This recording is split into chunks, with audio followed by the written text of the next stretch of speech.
Magtatayo raw ng kaharian sa Pilipinas ang isang grupo at kapag naging hari na ang kanilang supremo o leader, abay paldong-paldo raw ang makukuha ng mga miyembro. Pero imbis na kaharian, sa kulungan ang bagsak ng scammer na supremo. Nasa frontline na balitang yan, si Brian Castillo.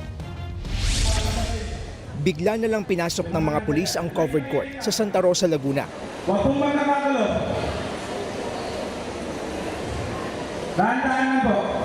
Daang-daang tao ang nagkukumpulan sa recruitment event na ito. Pare-parehong umaasang kikita sila kapag naging miyembro ng grupo na kung tawagin ay Royal Kingdom of Maharlika. Tunog ang grande, pero modus pala.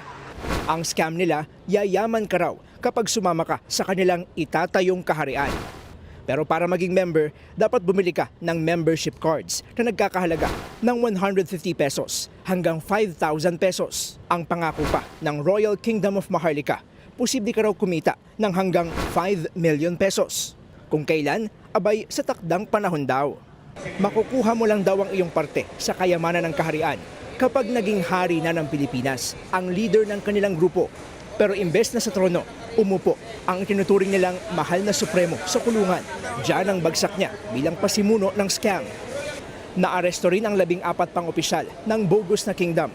Hinuli sila sa harap mismo ng mga aplikante na muntik nang maging biktima. Target umano ng mga sospek ang mga senior at katutubo.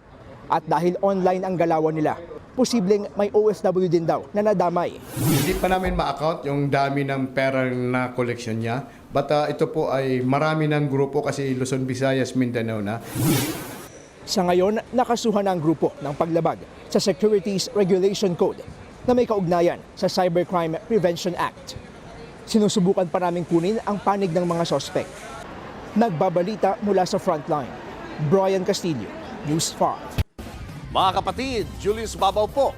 Para sa komprehensibo at makabuluhang balitaan at talakayan, mag-follow at mag-subscribe na sa social media pages ng News 5.